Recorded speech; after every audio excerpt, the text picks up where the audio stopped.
Welcome to this presentation of Esprit TNG. In this presentation, I will talk about a specific scenario of the multi-spindle programming in which more than one part is being cut inside a bar stock.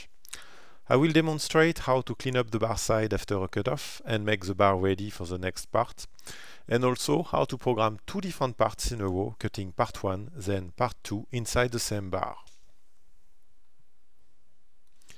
In Esprit, let's look at the simulation of this part. So this is already programmed. It starts with a bar feed by stopper, then doing turning, some milling operation, and will perform a cutoff with a saw tool to eject the part.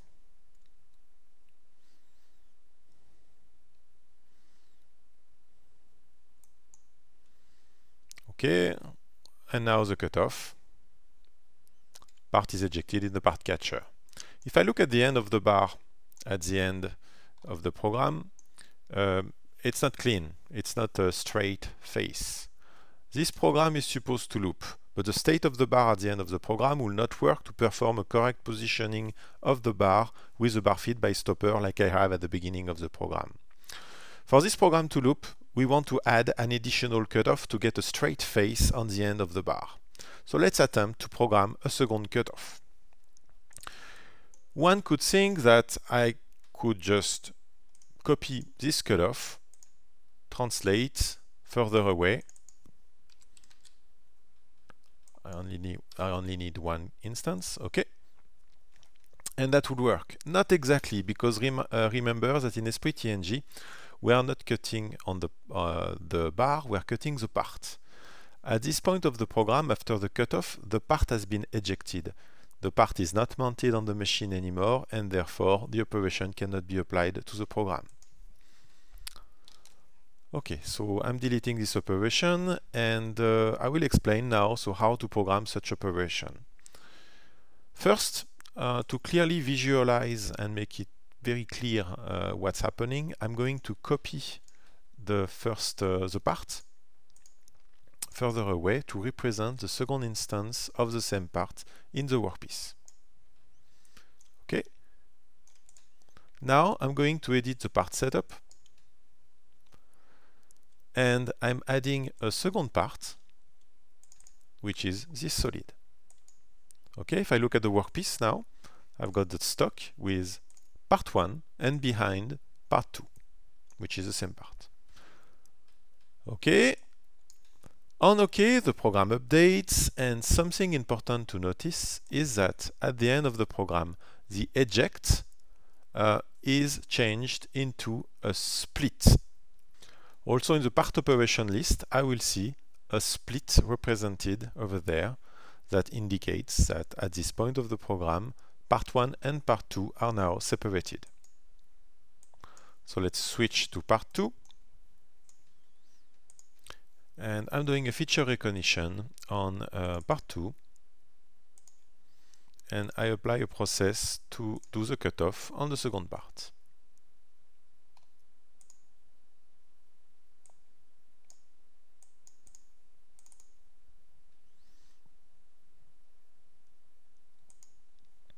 Okay, so operation has been created on part 2 side, and now I get a clean bar end. So let's simulate the result.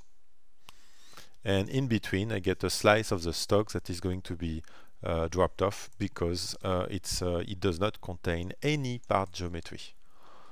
So let's go back to simulation and visualize the full program.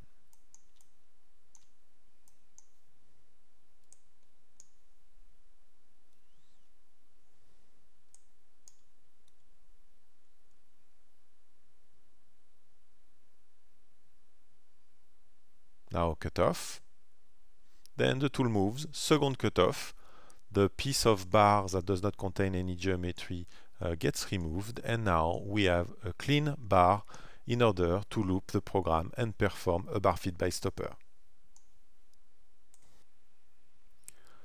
For this next example, I've programmed two different parts, part 1, then part 2, one behind the other in the same bar. They look alike, but the parts have different geometry and they require a different process for their machining. So I won't go through the programming of this because the programming is really not any different from cutting just one part.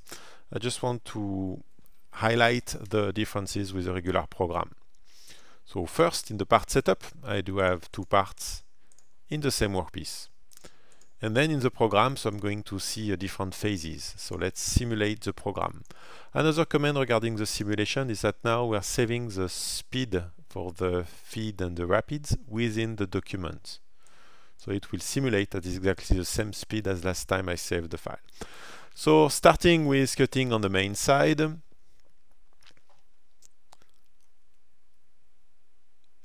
for the first part, doing a part transfer, which is for the first part transfer a split, reposition and split. Second side, there we optimize the tool changes in order to avoid loading a tool multiple times. Then it comes back to the part in subspindle, and that first part is finished and released in the part catcher. In the meantime, machining continues in main spindle. First side was done for the part number 2. This time it's a transfer because there is no other workpiece in the bar, and finishing on the second side. And at the end, second eject for part 2. The different parts, when completed, are aligned in the part catcher. Part 1, then part 2. So again, this is not any different from programming a single part. It's just a continuation of the same program. So that's all for the split. Thank you for attending.